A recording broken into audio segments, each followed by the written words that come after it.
Okay, welcome to the October 21 edition of the Manhattan GMAT Study Hall. On the screen you have the menu of topics for today. In quantitative, we're going to talk about data sufficiency problems that have if in the statement. And in sentence correction, we're going to talk about sentences that make numerical comparisons. So more than, less than, as much as, twice, double. A number of you have been submitting questions about that sort of thing, so that's today's sentence correction topic. The usual, we got to give you, just like when you get on a plane for the first couple of minutes, they have to give you the safety talk on every flight. We have to give you the talk about what to submit. So here's the usual warnings. Let's go ahead and run through this real quickly.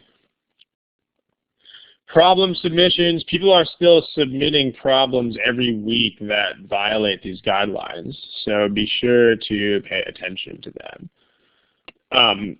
This is the big red flag here that people are doing this all the time still. Do not submit problems that are too general. So some people are asking questions like, how do I solve problems faster? Or how do I do geometry problems? This is not stuff that you could address really in one study hall. These are topics that are too broad. Some people are even asking things like, how do I do verbal better? Which is way too broad of a topic. I mean, that would be hundreds of hours if we were going to do all of that. So it's got to be something that could reasonably be covered in, 45 minutes, an hour, half an hour, something like that. Also, on the other side of this, don't submit problems that are too specific. In other words, don't give me one problem with two answer choices and ask me what the difference is. That is why we have the forums. The forums, if you don't have the address, here's the address of the forums. Type it on the board. It's www.manhattangmat.com/forums. So if you have really specific questions, okay, people are doing interesting things with the Illuminate. Remember, this is pretty much a text and talk only sort of application, so please don't do things like mess around with microphones and request access to desktops and things like that. Thanks. Okay.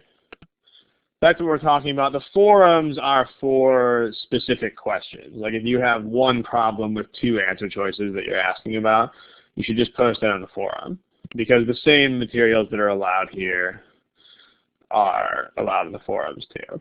Also, some people this week submitted personal issues. Please don't do that. In other words, please don't ask about your own study plan or anything like that. The forums are for this too. So if you have, here's my score, here's my goal score, what's my study plan, we have the general questions folder on the forum for that purpose. So please post your question in the general questions folder. Remember, these study halls are watched by hundreds of people, so we're not going to use an individual person's study plan as an example. If it's an admissions question, there's a folder for that. So what should you submit? You should submit topics of intermediate depth. For example, one of the problems that we did last week, one of the topics was statistics questions involving the median. This is a nice, pretty narrow, circumscribed topic. It's not overly specific to the point of being ridiculous. And it's a good topic. It's good enough for a half-hour, 45-minute discussion, so that's what we want. If you post something specific, you need to generalize the question in some sort of way. Please do not just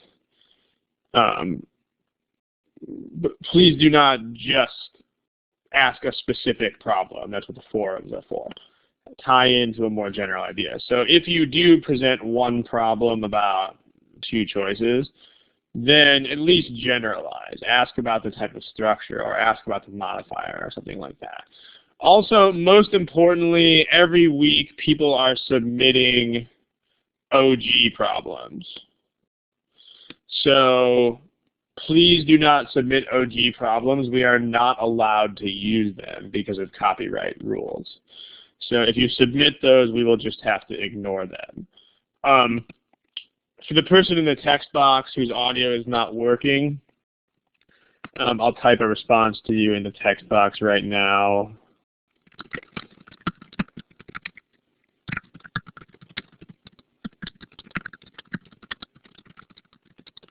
Okay. If any of you here get cut off or anything like that or have tech problems, just make sure you know the recordings will be posted online in 4 to 5 days. So you will be able to see that. Also, if you submit problems, you have to tell us where the problems come from, including our own. We don't memorize all of our own problems, so please tell us the source of everything, even if we are the source. Also, forums are not a source. Make sure you know this. Forums are secondhand. We need the first-hand source of the problem. So if you say a problem is from GMAT Club, for instance, that's not good enough because GMAT Club doesn't write problems. Like, you have to tell us who wrote the problem. Just so we know we're not treading on any copyright toes here. In the forums, there are complete lists of sources that you are and are not allowed to post from. To the person inquiring in the text box, the sessions have all been posted online except for the very, very, very first one, which was, we didn't know it was going to be an ongoing series at that point, but every other session of this study hall is online. Okay, smiley face, if you guys understand the session agreement here, the questions that you need to submit, and so on. Again, it's important. We have to give you the warnings, but also if you're going to submit questions, make sure you follow the rules, because if you don't, then you're basically just wasting time, because we cannot risk copyright violation by using questions that don't satisfy these criteria. Okay, let's do it. Let's jump into the quant. So we're going to start by talking about data sufficiencies that have if statements in them. What I'll do is I'm going to start by just throwing a problem at you and seeing how that goes. So you should see some question and answer choices appear in your screen over there. So important note, there should be buttons over here on the left-hand side of your screen. You should see A, B, C, D, E.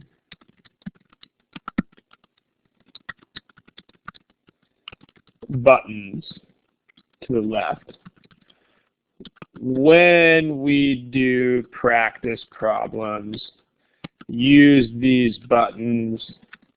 Do not enter your answer into the text box. Okay, so just to make sure we are all on the same page with that, please choose answer choice A if you understand it. Because, I mean, every session we have a few people who are typing answers into the text box, and we don't want that. So pick choice A, not the smiley face. Pick choice A in those buttons if you understand what we're talking about.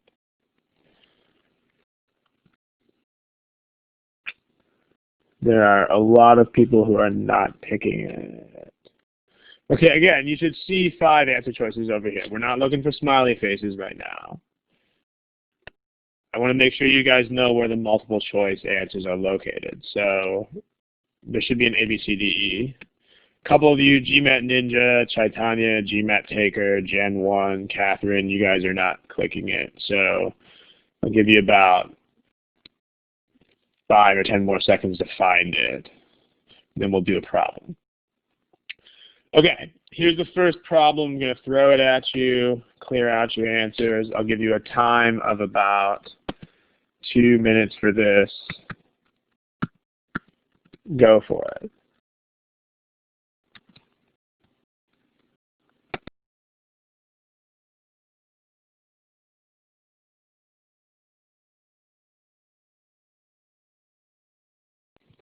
Okay, that's 2 minutes, so please, in the next 10 or 15 seconds, pick an answer. Thank you.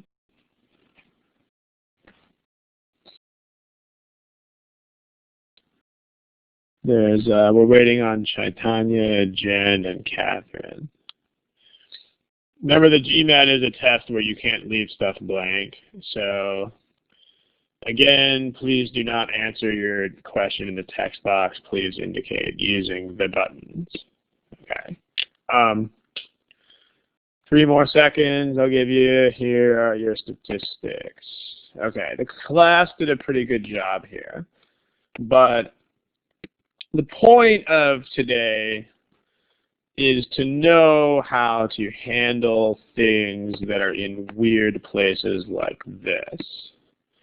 In other words, what do you do with that statement? That's the point. That's the crux of today's lesson. So let's talk about that. Does anybody know when, type in the text box if you know, when is this statement true? Vague sounding question, but give it to me in the text box if you understand. When is that true?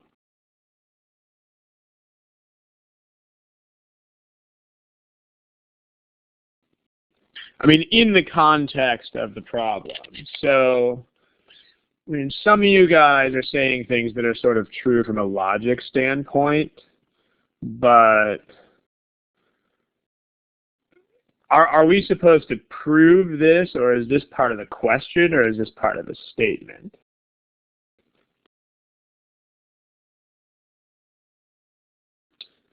This statement. Let me give you a simpler example. Maybe you can follow it. Now you guys are starting to get there. It's a given.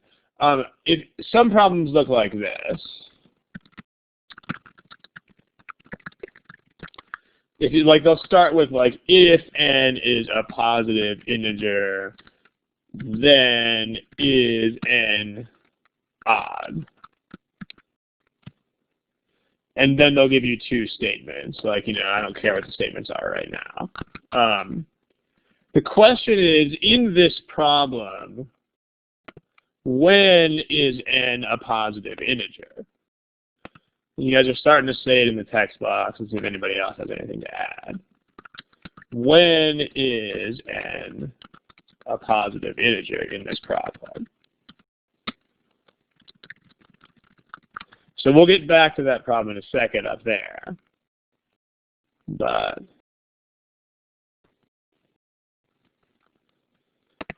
in this problem, it's assumed. So whatever follows, this is an assumption. That's how these data sufficiency questions work. If you have words following the word if, like that right there, this is an assumption. So that's a really, really big takeaway here, which is this. It's a huge lesson that you guys should know. And a lot of people, judging from this kind of stuff that was written in the text box, a lot of people are a little bit hazy on this. Huge lesson for you to know here. Anything following if in a data sufficiency problem is always assumed to be true. So in other words, in this whole problem, you assume that n is a positive integer. Anything following if is assumed to be true. So we'll come back to this problem in a second, but let's show you how to rearrange this.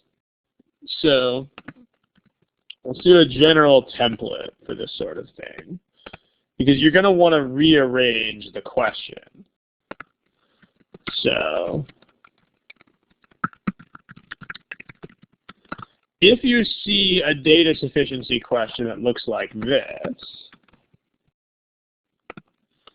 if some statement, I'm going to use color coding for this because color coding is cool.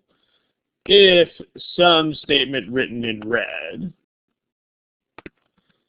then let's say you have a question written in green.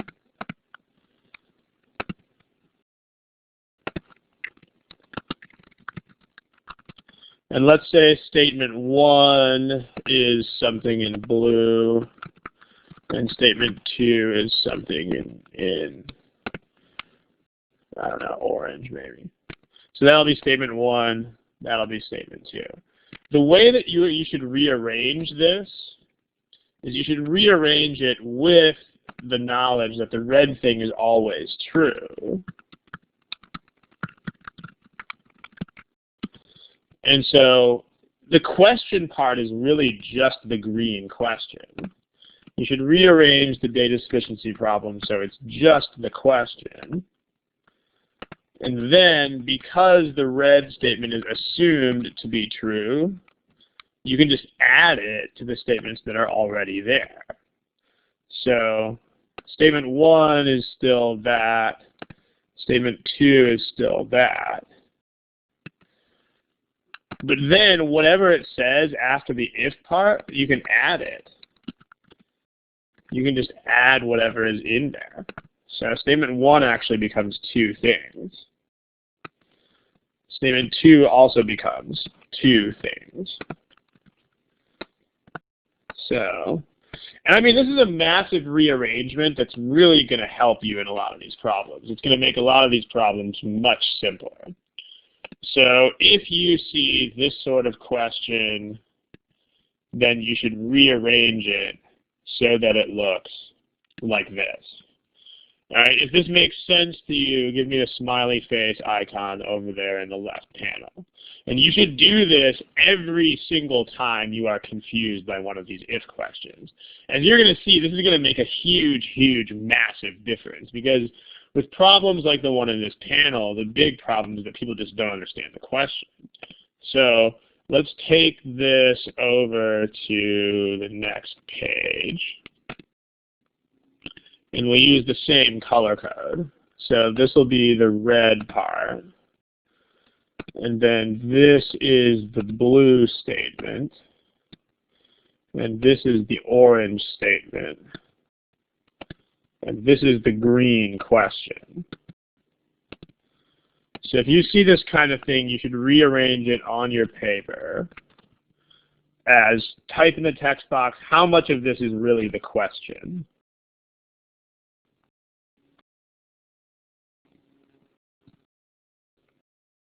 In the text box, what is the question in this case? Just the green part.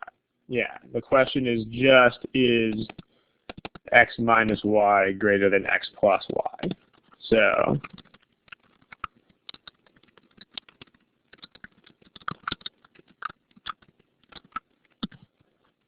we'll deal with that statement in a second. Now, what is statement 1 really in the text box? What actually is statement 1? Statement 1 is not just x equals 8. It's actually x equals 8 and what else? Please tell me in the text box.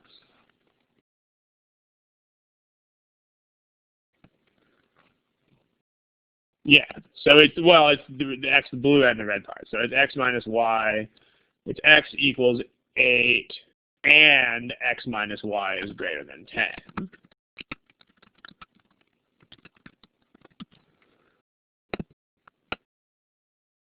So there. And then statement 2, you got to do the same sort of thing. So statement 2 is y equals negative 20, and then adding in the red part, and x minus y is greater than 10. So this is probably going to make your lives a lot easier. Let's go ahead and go through this problem just to see how it works. A couple of you people have been rearranging the question, so let's do that real quick. You can play with this question a little bit. Is x minus y greater than x plus y? You can take x away from both sides of this question. And so you wind up with is negative y greater than y. You can add y to both sides of that. So you get is 0 greater than 2y. So that's the same as asking is y negative. So the real question we're trying to answer is y negative? Give me a smiley face if you understand this question, that this is actually the question being asked here. Give me the other face if you don't get that. Smiley face if you do. Okay, so we've got one non-smiley face. I'll give a quick explanation for the non-smiley face. When you have a question, you can always do algebra on the question. You can do whatever steps are legitimate to simplify what's going on in the question. So if you see an inequality like this, where you've got the same letters on both sides of the inequality, before you start addressing it, you should definitely play around with it algebraically first and see if you can get it to simplify. So in this case, the x is on both sides, so you can basically just take it away. And then you wind up with a simpler inequality. If you need more help than that, you can always shoot a quick email. All right, so the real question to answer here is whether y is negative or not. So statement 1, you've got x equals 8 and x minus y is 10, greater than 10. So this means you can just take x and you can substitute it into 8.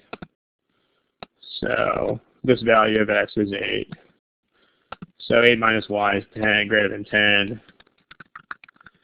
So that means you can take 8 away and you get negative y is greater than 2. You can divide this by negative 1. And you wind up with y. Alligator flips around, so you have y is less than negative 2. So this is sufficient,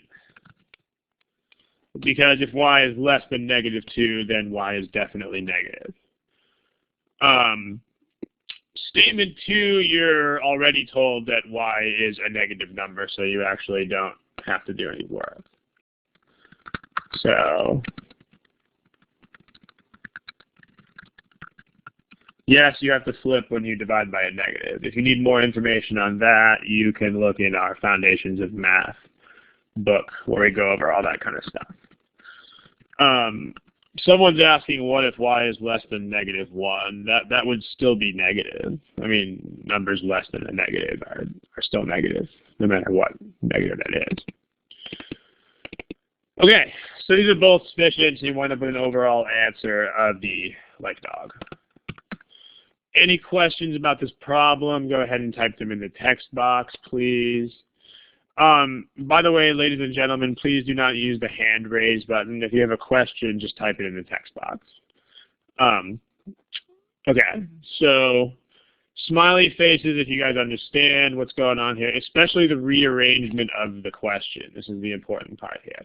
I mean, about 40% of the class got this right. And that's 40% of the people who voted, so that's really less than 40%. But let's try another one of similar difficulty level, then we'll try a harder one and see how this goes. Actually, this one's a little bit more challenging than that last one, but give it a shot.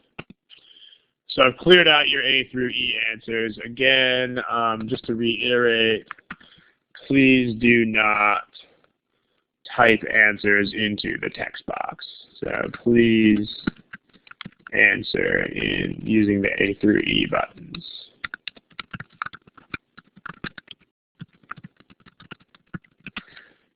Numerical difficulty level is not something that really matters, but the last problem would not be considered like that hard. It wouldn't be super easy, but it's not that hard either. It's, you know, somewhere in the mid-range.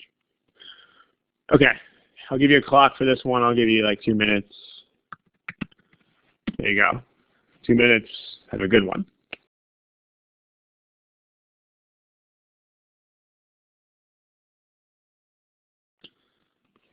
Okay, that is 2 minutes. I'll give you guys about 15 more seconds to answer the question. Please answer using A through E indicators.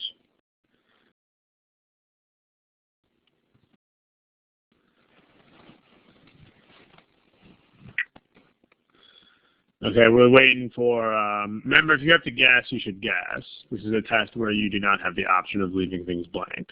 So we are waiting on an MD, Ali, and Angela. So go ahead and pick answers, please.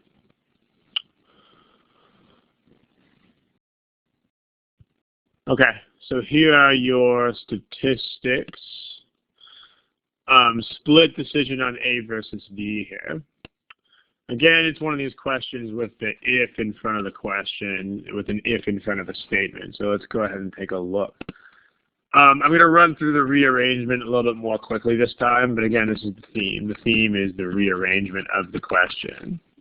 You should rearrange the question so that you take the red statement out of the if and put it into the statements. So the green question here is x negative. That's the only thing here that's really a question.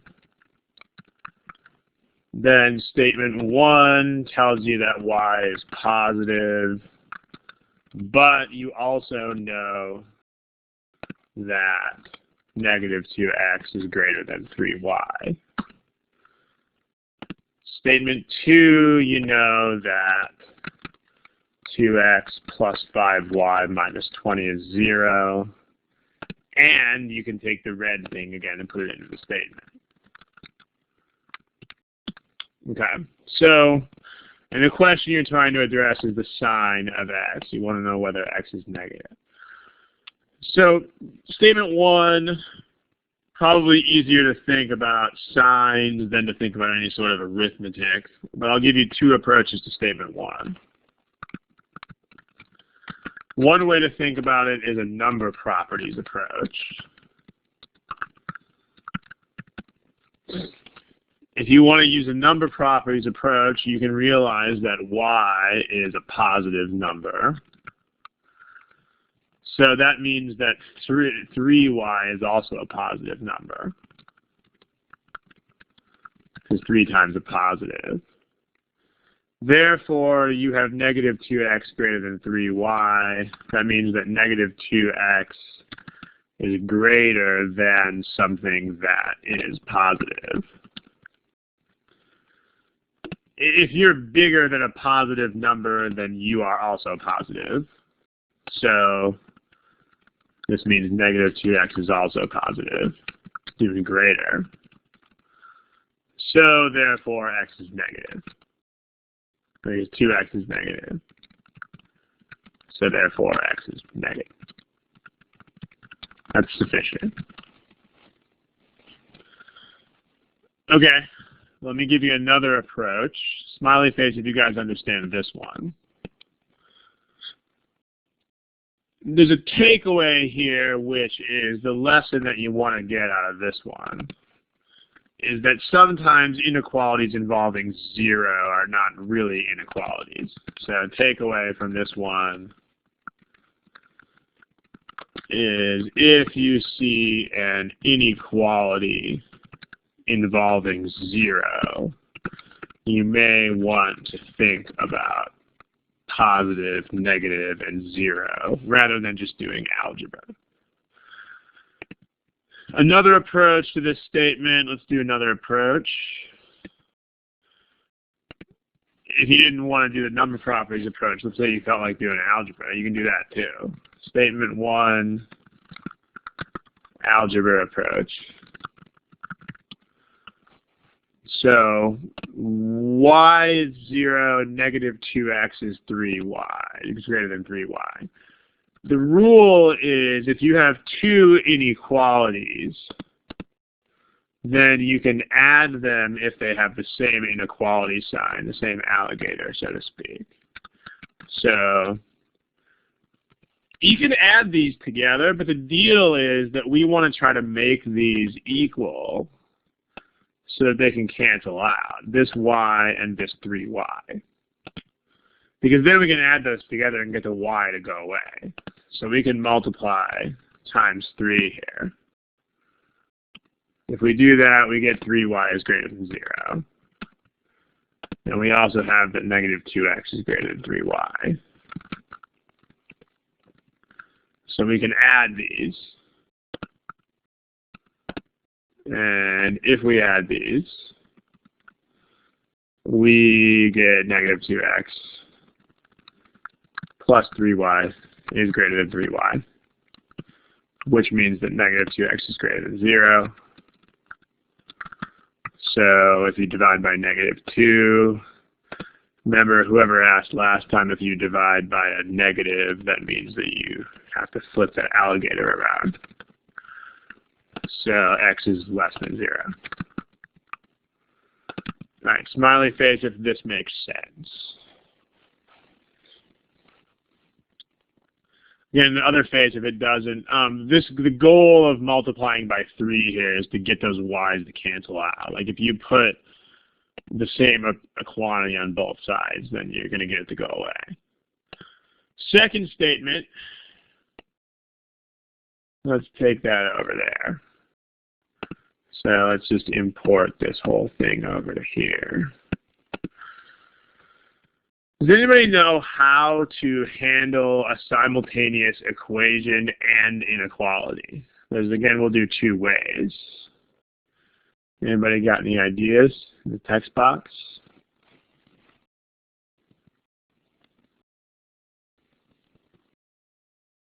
Okay, you can substitute. That's one way. We'll talk about how to do that. Okay, everybody's saying substitute. So it turns out you can do that. All right, let's take a substitution approach. You can't substitute really an inequality into an equation. You can't really substitute an inequality into an equation. So what you have to do is you have to get your substitution from the equation. And then you're going to put that into the inequality. That's important because substitutions generally come from equations, not inequalities. You can't really substitute less than into something. Or at least if you try, it's kind of awkward. So you've got two. The question is, here's a question. Should we solve for x or should we solve for y? Go ahead and tell me in the text box.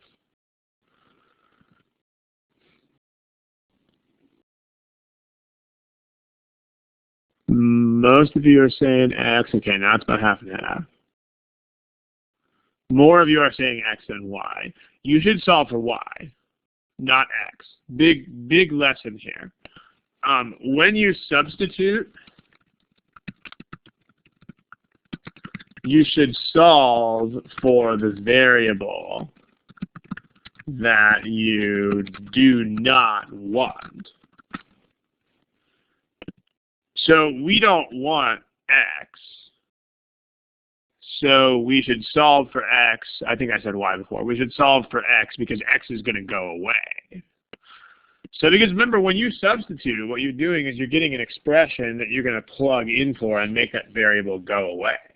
So we want, okay, I'm confused. We do not want y because the question is about x. So rewind, sorry, the last 30 seconds didn't happen. Okay, the question is about x, so we don't want y, sorry for the confusion. Dyslexia doesn't help. So we don't want y, so solve for y. So you get 5y, move the stuff to the other side of the equation. So 5y is 20 minus 2x. So y is divided by 5. You get 0.4 minus, you get 4 minus 0.4x. Then you can substitute. So you get negative 2x is greater than 3 times that.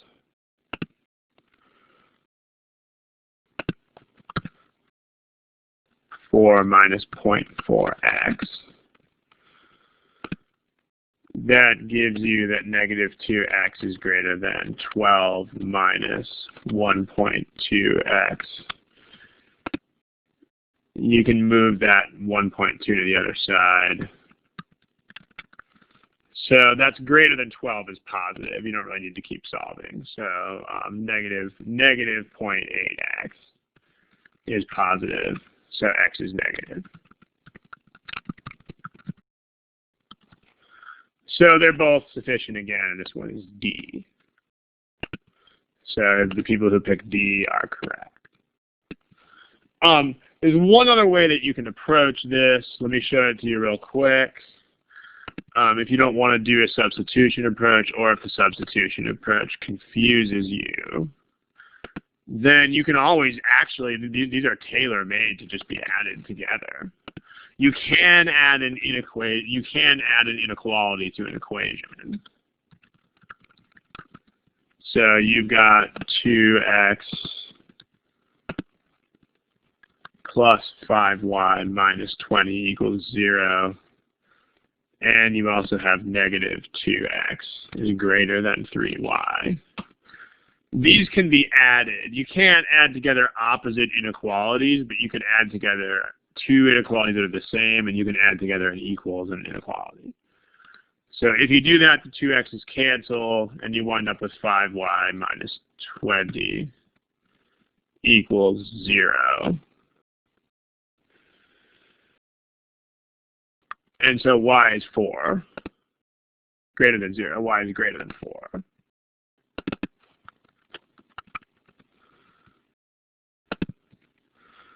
So 5y is greater than 20. Y is greater than 4. But we don't want y. So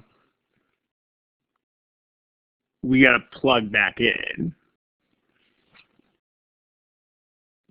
That's a good question. Yeah, 0 plus 3y. Let's wipe that. Let's do something else with it, because that's going to wind up being more solving than we want. I did make a mistake there. Pardon me for that. Thank you for pointing it out. Let's do something else. What's the variable we want to get rid of? Text box. We want to get rid of which variable? We want to get rid of y. So if we make x's cancel, that's actually not achieving that goal. So how can we get rid of this y? Does anybody have any ideas?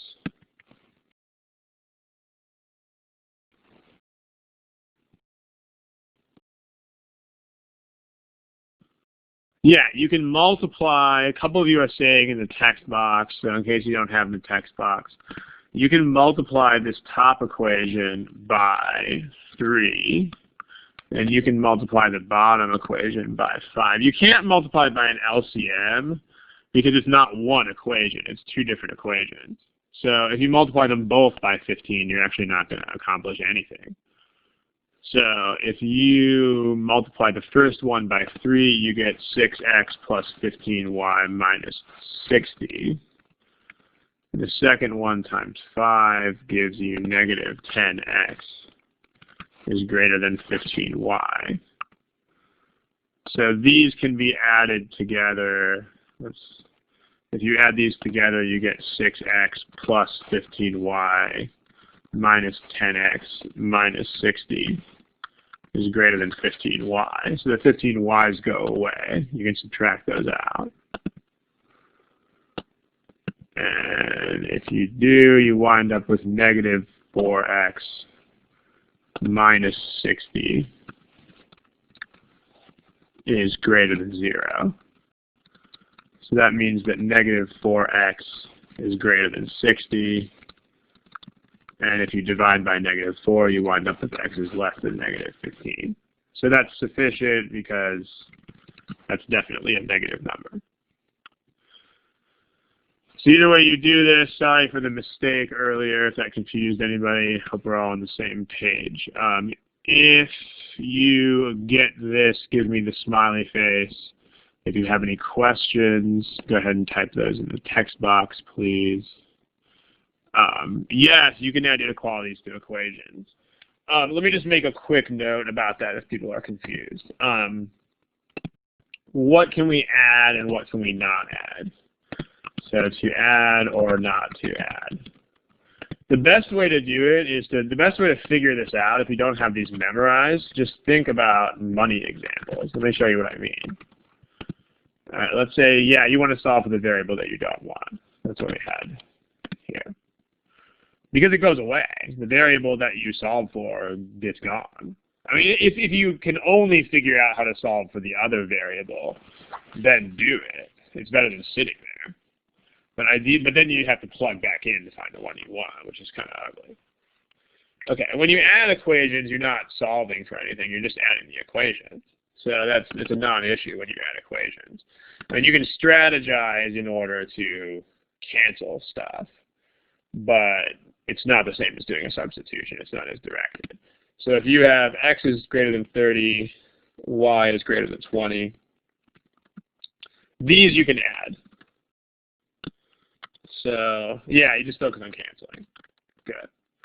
I mean, what I mean by money examples, it's easier to remember this if you think about it as dollars. Like if I have more than $20 and my brother has more than $30, then we definitely have more than 50. All right, so also if you have them facing opposite ways, you can do that too, right? They both face the opposite way. So if you have this, so same way as each other, still good. So here you still get x plus y is less than 50, that works. But on the other hand, if you have x greater than 30 and y less than 20, you can't add this. So the money example to think about here is I have more than $30 and my brother has less than $20. Here you don't know. Like if I have $1,000 and he has nothing, then that's more than 50. If I have 31 and he has nothing, that's less than 50. So these work. You can add two of the same inequality. Let's see what else you can do. What else you can do is also you can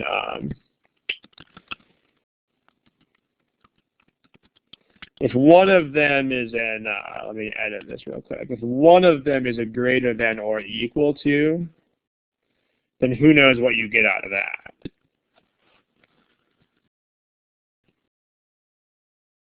Text box if you know.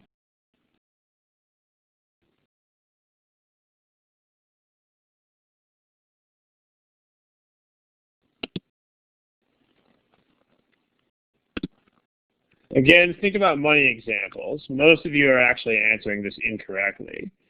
If you add these together, then the character that you get is actually one of these. It's a strict greater than. Because again, think about money. If I have at least $30, or an item in a store costs $30, and then another item costs more than $20, then you're going to spend over $50.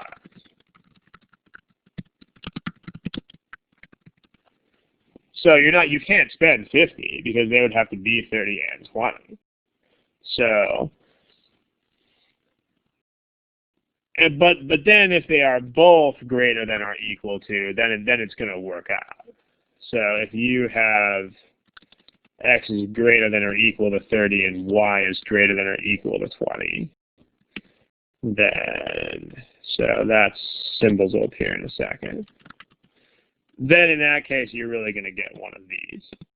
So you're going to get x plus y, and you're going to get a 50. So the lessons here about adding inequalities. Oh, and then finally, if you have x is greater than 30 and y is equal to 20, then that's going to give you x plus y is greater than 50. Again, it's easier to think about this in terms of money again. If you have more than $30 plus a $20 surcharge, then that's more than $50. It should all make easy sense if you just think about it in a real life context. So let's sum up here before we move on to another problem. The summary here is if you have the same inequality direction, i.e. all of them are less than or all of them are greater than, then you can add. Okay, if you add mixed less thans and less than or equal to's,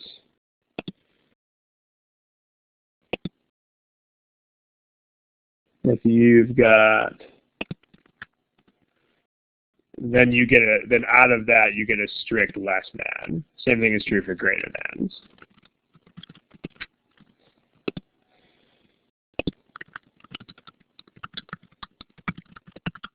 And then you can also add an equation to an inequality. You'll get the same thing as the inequality.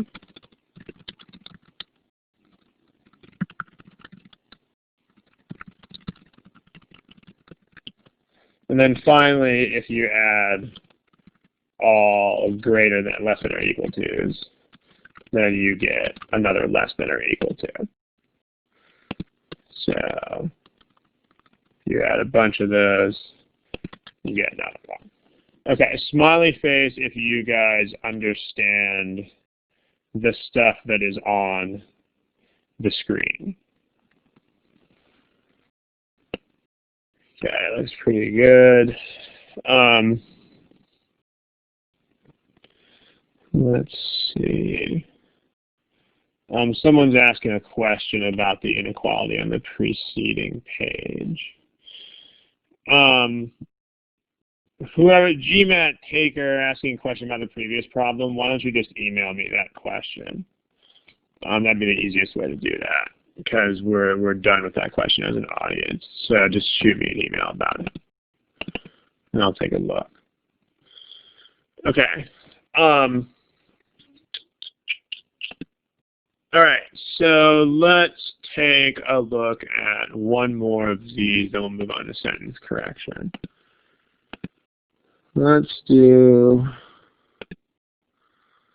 actually, let's move on to sentence correction. I think we get the point.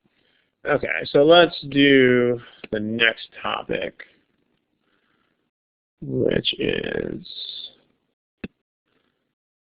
this, numerical comparison questions. So these are the questions that deal with like as much as, twice as much as, half as much as, stuff like that. So, and then on this page, we're going to go ahead and summarize. We're going to keep returning to this page to put some summary points out there. Post summary points. All right. So, but for now, I'll just throw you guys into the fire, so to speak, and give you a problem to solve. So here's the problem. I'll give you about a minute 20. Again, please indicate your answers with the A through E buttons. Thank you very much. Please indicate using A through E buttons, not text box. Go for it. Here's a clock. Have a good time.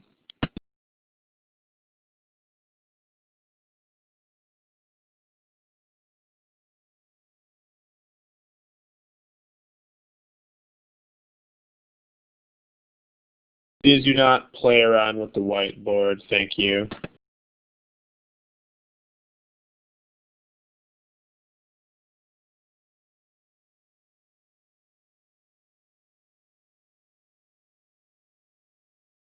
Time is called. Please indicate an answer in the next 10 seconds. Thank you.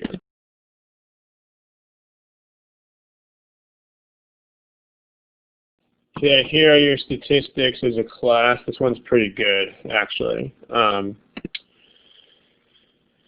So quite good. We can probably run through the treatment of this one pretty quickly. Does anybody have an explanation in the text box for anything? Go ahead and type some things in the text box that you use to solve this, and then we'll discuss.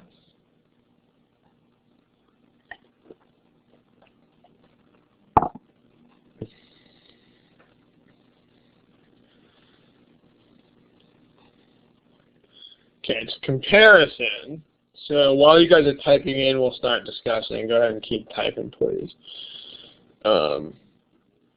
Okay, so yeah, the first thing is to notice that this sentence makes a comparison. All the ones we're going to look at today make comparisons, but you got to know when you are making a comparison in these sentences.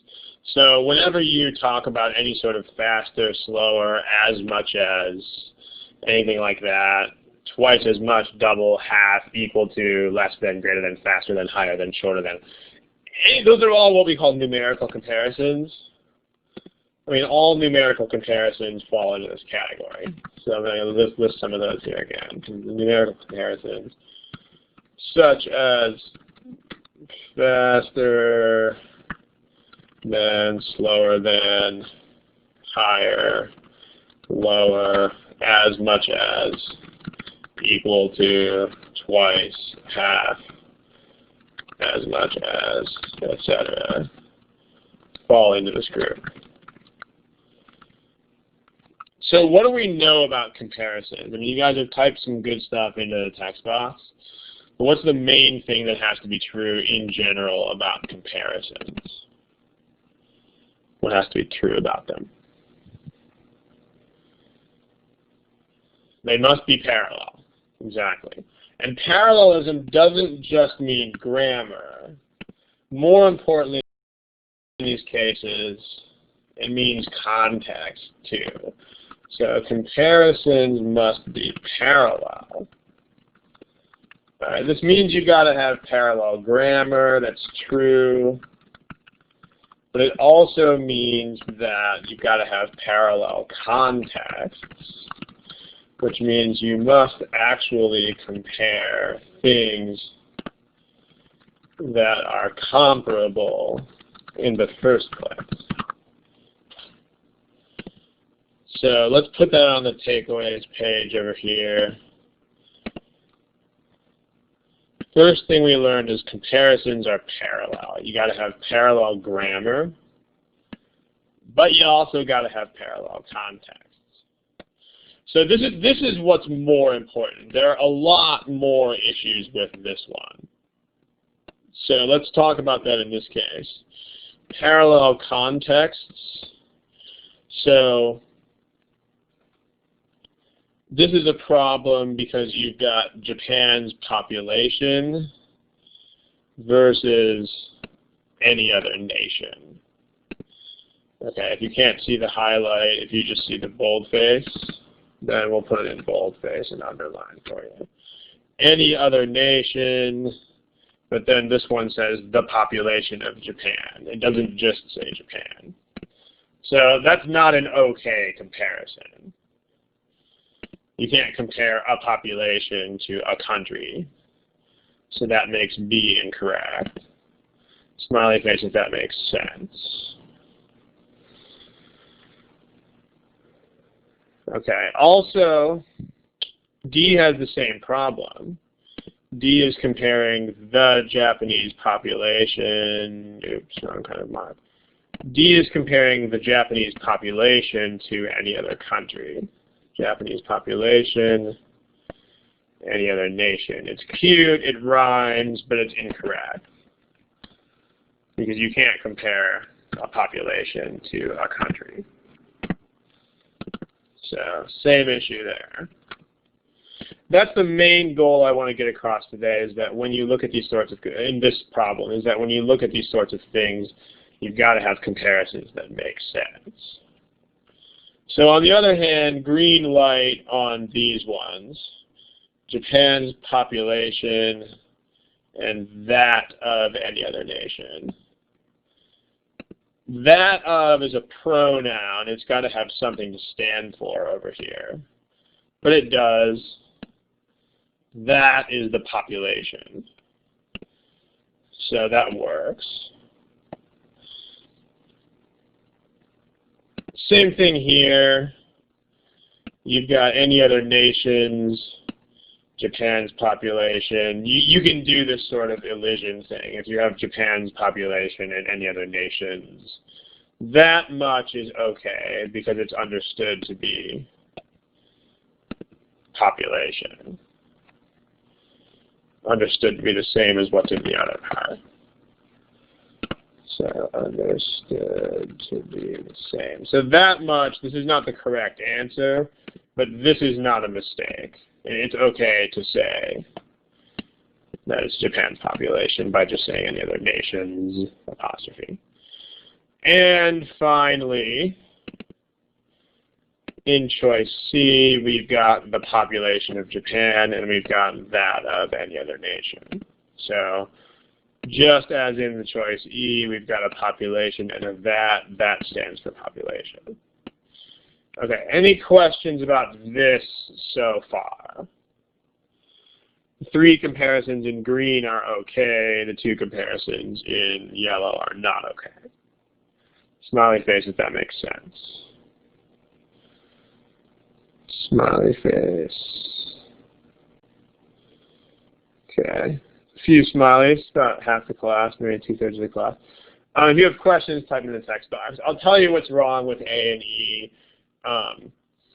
What's wrong with A, I'll just type it down in the bottom part. There's the modifier, the opening modifier, shrinking faster than any other nations. Must modify the following subject. In general, when you start modifiers with ing like this, it's got to modify the following subject.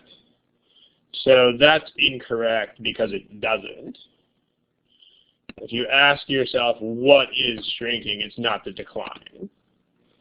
So this is a modifier error.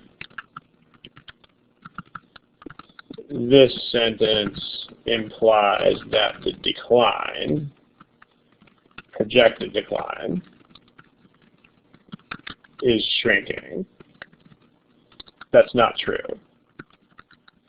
It's supposed to be the population. So again, just to review, when you have an ing modifier that starts the sentence like this in front of a comma, then it's talking about whatever subject is here, whether you like it or not. So smiley face if that makes sense. That's what makes A incorrect. So again, this modifier mistakenly modifies this. And that's not what we want. So not smiley face there. So A is wrong. And then the problem with E is just a bad idiom. You don't have a projected decline at 17%. This is just not idiomatically correct way to represent percentage changes. Bad idiom. Okay. Any questions about this problem? The main point of this problem today is that you'd better be comparing a nation to a nation or a population to a population. You have to be consistent with your comparisons. Questions, type them in the text box, smiley face if you get it. We'll move on to another one.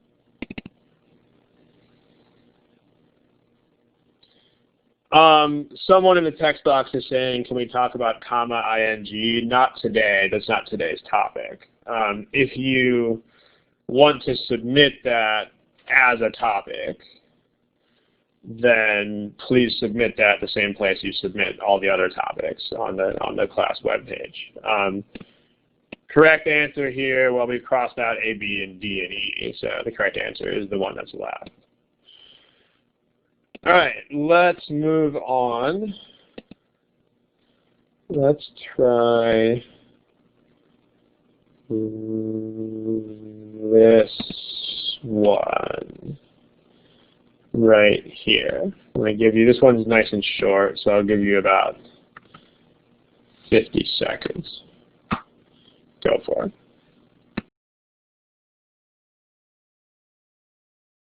I'll give you about another 10 seconds to give me an answer to the problem. So please go ahead. Give me some sort of answer if you could.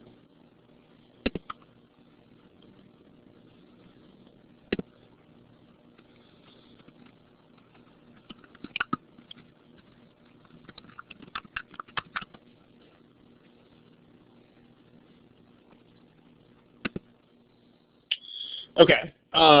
People are still sort of changing their minds here, but let's go ahead and discuss. Here's your statistics. So people were kind of guessing. Let's take a look. All right. First of all, let's figure out what the meaning is here. So then we'll go from there.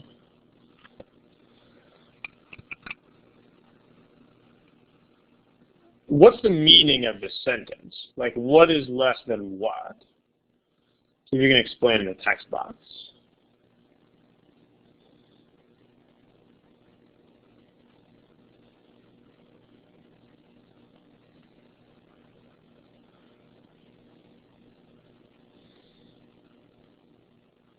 Like, what is less than what?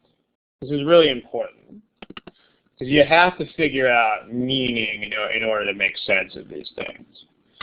So let's figure out meaning. What's less than what?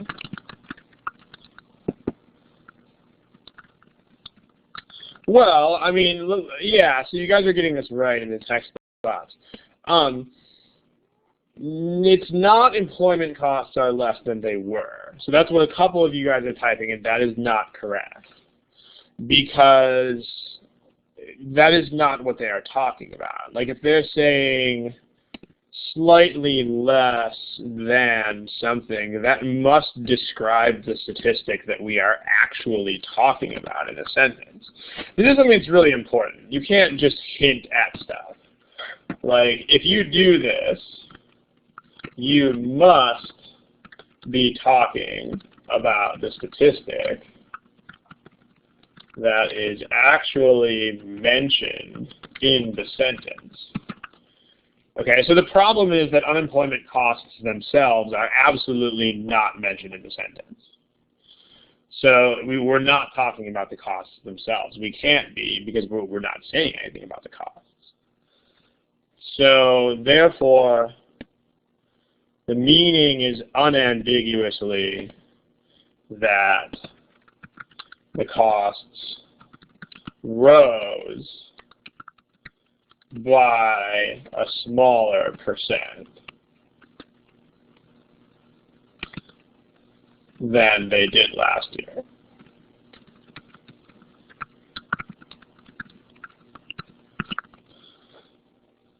So less than they were doesn't make sense because it doesn't. There's nothing to compare this to. So there's two ways to figure out that than they were is wrong. All right. There's meaning-wise. You figure out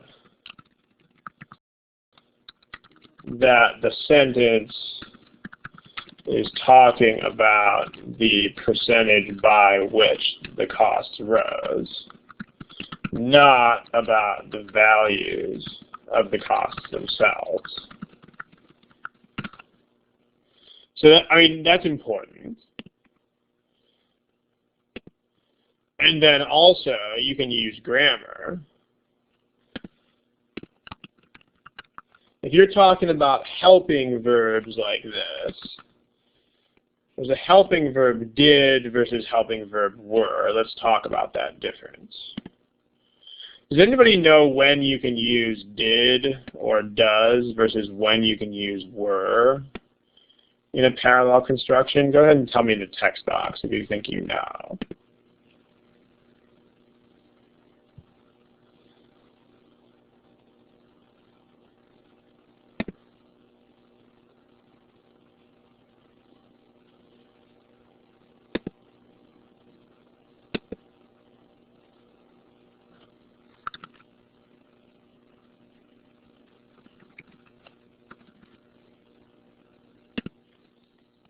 wait a little bit longer on answers to this one. We're getting closer here. What I'll do is actually paste in something I wrote on a forum. So, because this is a little bit complicated. So, if you wait just a second, I'll show you in the next window. So it'll show up. I'll put an explanation up here in just a second. Okay. So see next page.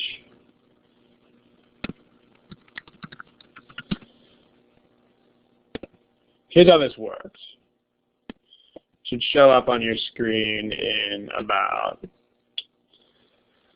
10 seconds, maybe 5 seconds. Okay, it's on most of your screens already. So if you have a form of 2b in the second half of a comparison, then it must be another form of 2b in the first half of the comparison. Okay, 2b has lots of forms, but here's a few of those. Is, are, was, were, have been, had been, etc. So for example, if you say, if you have this, see the post directly above this one doesn't make sense, so I'll take that out. This is from a forum that I typed in. That's what that's all about. If you say then they were, this would make sense because here's are. This is a form of 2b. This is another form of 2b. They are disappearing. They were disappearing. They are, they were. I am, I was. It is, it was. They were, they had been. So if we take this principle and go back to this problem, let's see if that works. Well, here's the principle. I'll make it a little bit smaller so it fits on the page. These are forms of 2b. Were is a form of to be. There's no form of to be over here. Employment costs rose and they were. Nothing parallel to were. In other words, i.e., there's no form of to be over here. So either way you can eliminate here. The ones that say they were are incorrect for both of those reasons. You can figure it out using meaning because you're talking about the wrong thing. Like we're not talking about what the costs were. But you can also figure it out using grammar. If you say less than they were, there has to be another form of to be. Over here, there isn't one. Smiley face if that makes sense. Okay, now let's talk about they did or it does. So back to here.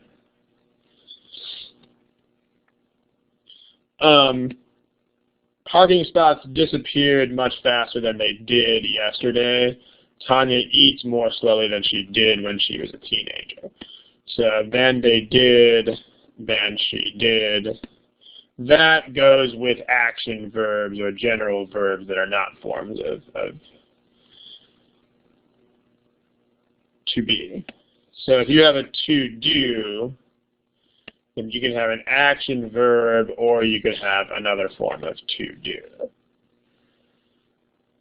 So that works in this case because rose is an action verb. So they rose less than they rose in the year that ended in the previous quarter. Like here, they disappeared faster than they disappeared yesterday. Tanya eats more slowly than Tanya ate when she was a teenager. So this comparison works. Rose Did stands for rows. That's an action verb. So let's copy that over from this page, bring it over here, shrink it so that it fits, and then we're good.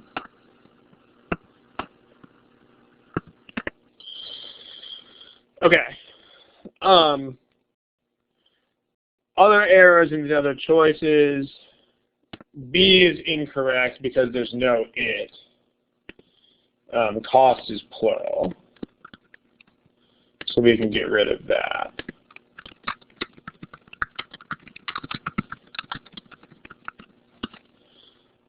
So this doesn't make sense here. This is a pronoun error.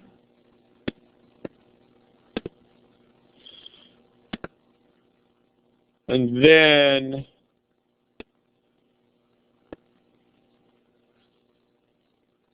if you've got lower than, this can't work because this can't describe an action. Like, well, let me describe what lower. Like,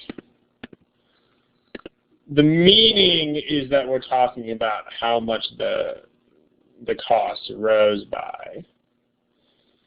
This is a problem because lower can only describe static values. Like this can only describe static values. What I mean by that is like constant values. It can't describe actions. In other words, since the sentence is about the rising costs, this doesn't make sense because you can't say the costs rose lower. You have to say they rose less. Like if you were describing the actual level at which they settled, like if you said now they are 4%, which is lower than what it used to be, then that'd be fine. But if you just describe how much they rise, you can't use lower to describe that action. So D is also incorrect. Main deal here is this: the two B's have to go with other two B's. If you say they were, you have to have like another is or are, or were, has been, or something like that. To do, you can use to stand for an action verb. To wrap up this slide that's over here, if you have a random helping verb, then it should go with the same helping verb, if there's going to be a verb. So, for example, James can negotiate with salespeople more effectively than Stephanie can. That goes with.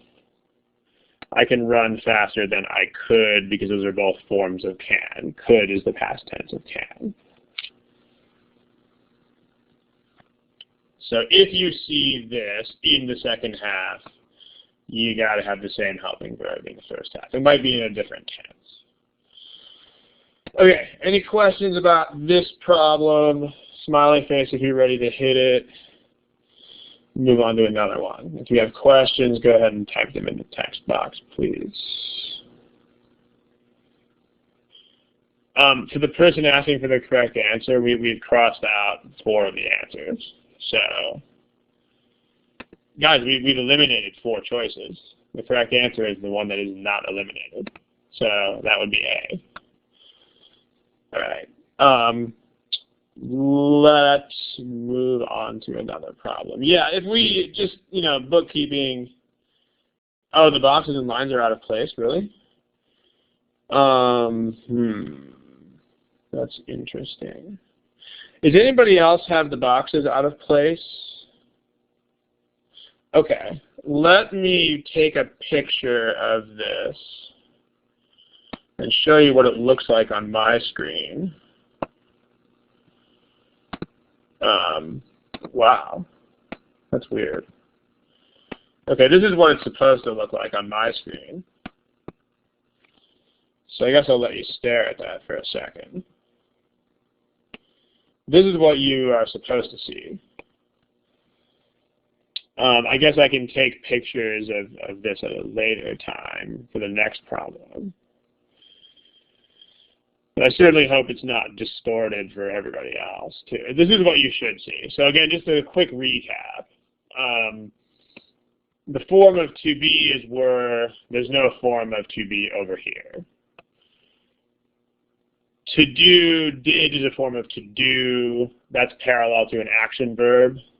There's your action verb. And then the other miscellaneous stuff, we don't really need location for that. So, weird. I don't know what's wrong with the screen. I guess for the next problem, I'll take a picture to make sure it doesn't do that. But all good now. All right, looks fine over here. Smiley face if this makes sense and you guys are ready to move on. And I certainly hope the recording is not crazy like this. So, all right, let's do it. Let's move on to another problem. First, let's do the takeaway sheet on this one. Going back to what we learned here, the main takeaway of that one, aside from that helping verb stuff, is you have to think about meaning when you do comparisons. You can't just use grammar. You have to make sure that you are comparing the right things. All right, let's take a look at another problem. Try this one right here.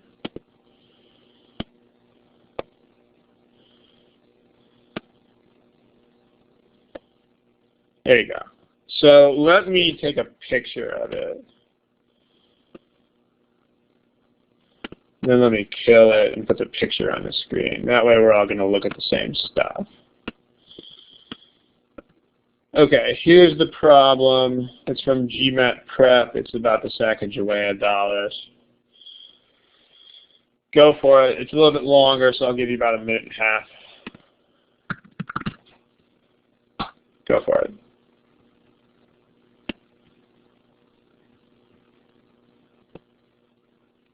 Underline, the underline is supposed to be here.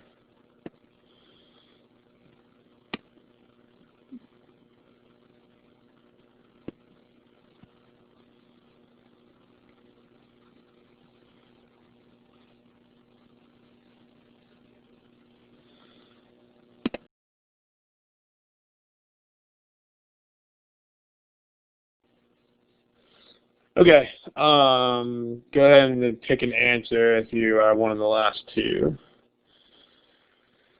Okay, here's your statistics. Let's take a look. So we have two comparisons in this one. This one's a good one. We've got, what's the meaning of the sentence? What's the meaning of this part? The blue highlighted part that's about to be highlighted. Go ahead and tell me. What's the meaning of this part? In the text box, tell me what are we actually trying to say here?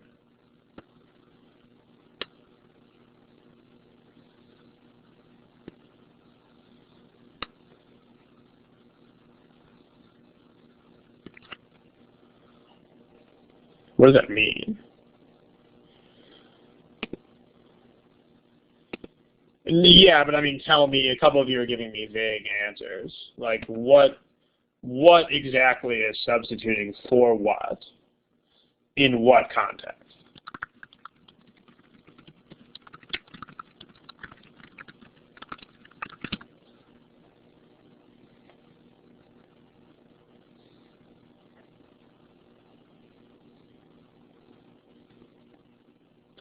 Yeah, Gen 1 pretty much has this one.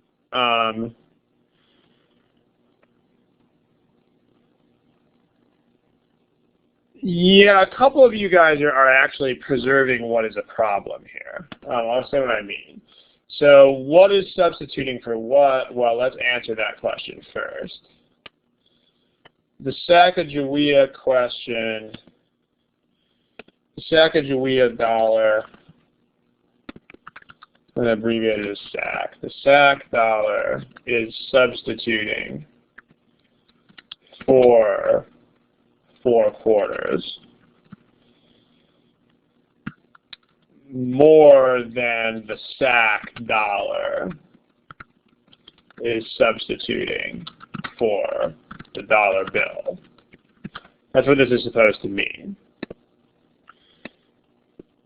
Because you can figure that out from context, because it's substituting for 4 quarters because it's lighter than 4 quarters. It's heavier than a dollar bill, so it's not going to substitute for the dollar bill. Smiley face if this makes sense.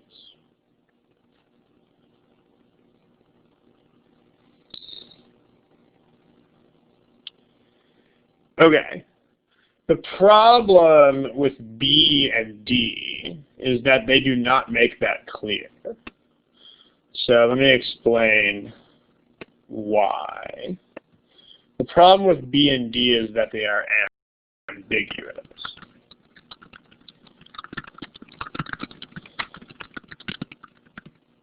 They could have that meaning, but they could also have another meaning. So like B could mean what it's supposed to mean, but it could also mean that the SAC dollar will substitute for 4 quarters more than the dollar bill will substitute for 4 quarters.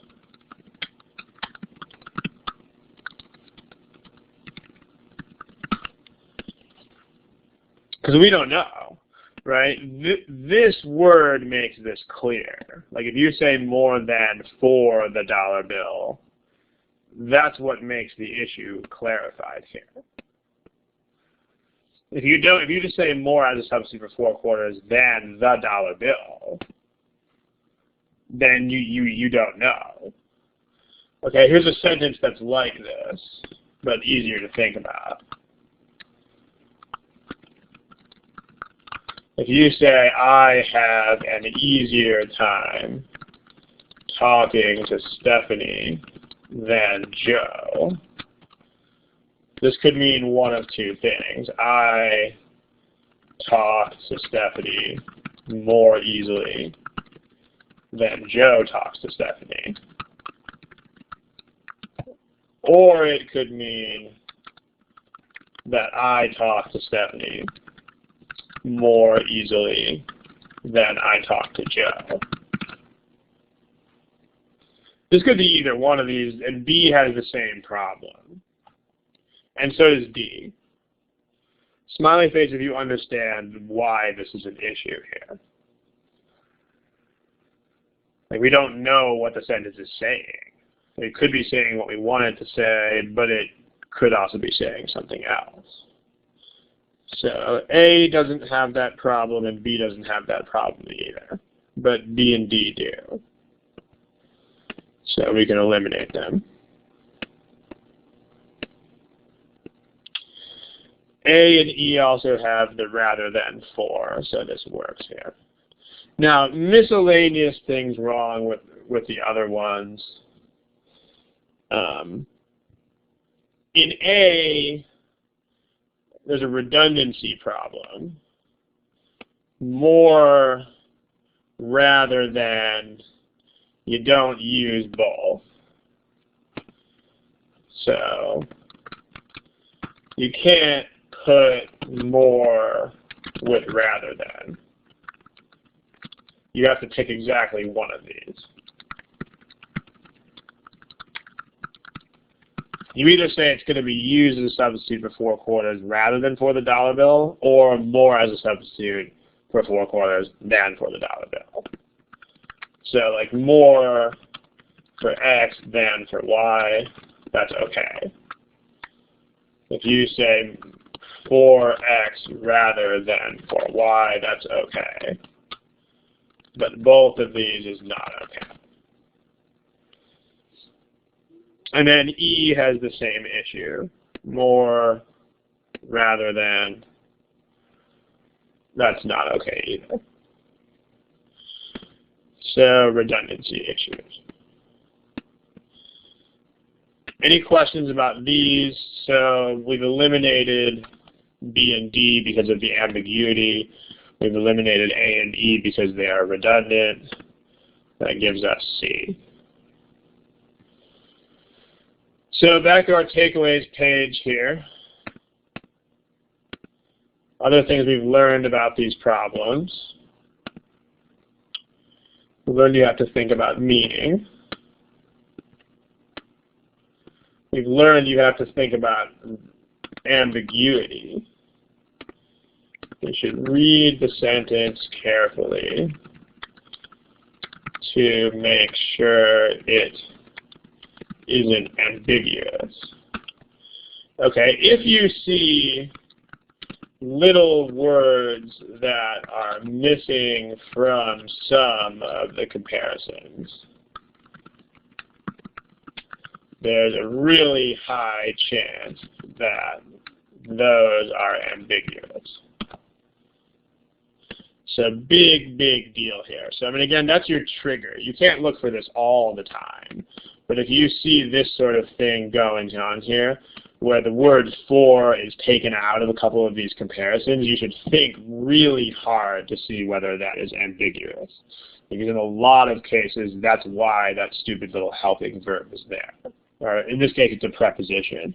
Sometimes it's a helping verb. So, and then the last thing is watch out for redundancy. So this is a big, big thing. Watch out for redundancy. Don't use two comparison signals. So if you see something like more with rather than, or if you say increased and more, if you see well, it could increase more, so that's a bad example. If I say something like more or less compared to, that's incorrect. If I see more or less, or twice as much in comparison to, etc., all redundant, and so these are all wrong. So we're about out of time, so instead of giving you complete problems to do, what I want to do is just walk through a few more examples and point these kinds of things out to you without doing the complete problems. So let's just jump through, glance at a couple of problems. This one we got to take a picture again, otherwise it'll be screwy. So,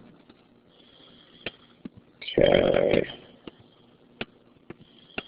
Here's that problem. I don't want to go through this whole problem, but I'll just give you a quick overview of it. Kinds of things you're looking at here. If you say, unlike the other major planets, that's an opening comparison with other planets.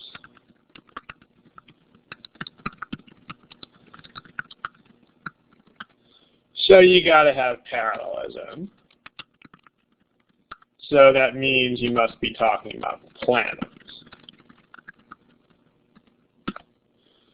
So Pluto is a planet, that's fine. Pluto is a planet, that's fine. Pluto's orbit is not a planet. Pluto is a planet. The orbit of Pluto is not a planet. So we can eliminate C, and we can eliminate E, smiley face, if that makes sense.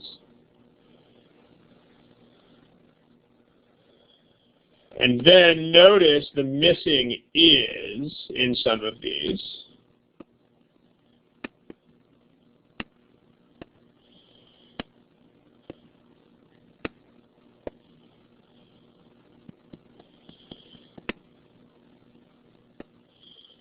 If you say, look at that, notice the missing is in the orange part. Look for ambiguity. And sure enough, you're going to find it. Without the is, that's ambiguous. Because it could mean Pluto is closer to the Sun than to Neptune. Or Pluto is closer. Or it could be the Sun is farther away from Neptune than Pluto.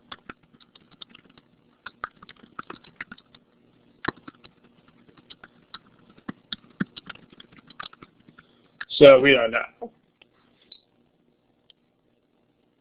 So that's ambiguous. That's a problem. So bang, bang. A is wrong here because of a comma which.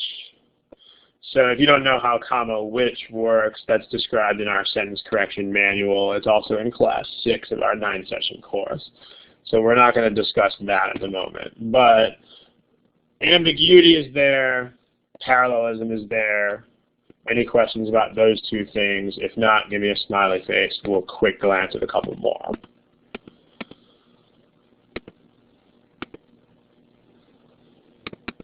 Okay.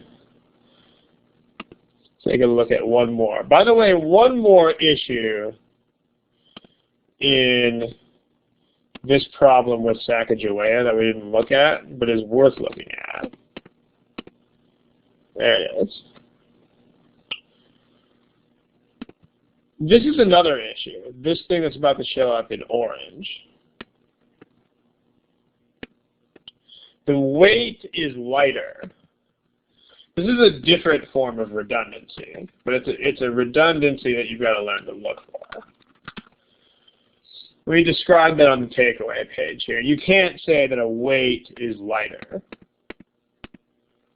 So don't use two comparison signals, and then also don't use units plus physical description. Let me explain what I mean by that. So let's open this box up to accommodate that. It's inappropriate, for example, to say that a height would be taller. So if you say, like, Joe's height is taller than Jim's, that's wrong. That's redundant. But if you say Joe is taller than Jim, this is okay. And if you say Joe's height is greater than Jim's height, this is okay.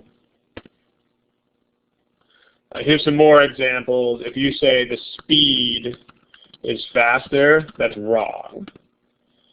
If you say the weight is heavier, that's wrong.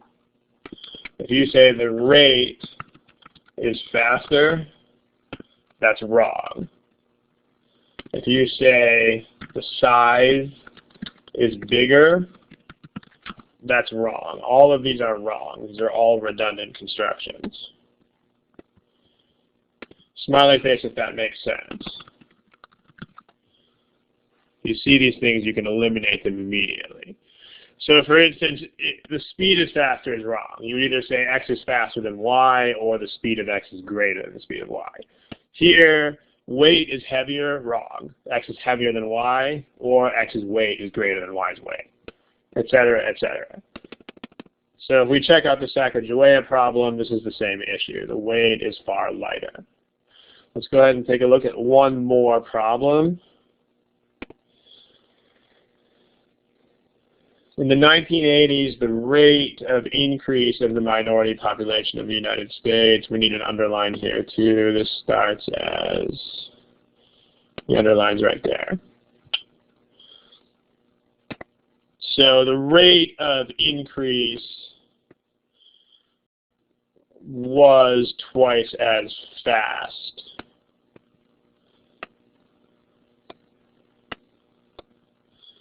So that's a redundancy error. It's incorrect to say their rate is faster.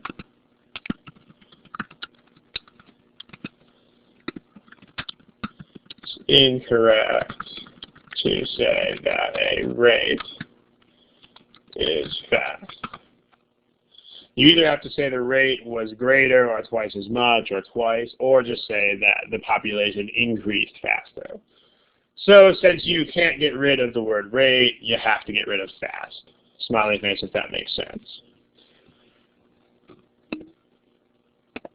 So these are incorrect. And then parallelism, you have to actually compare a rate to another rate.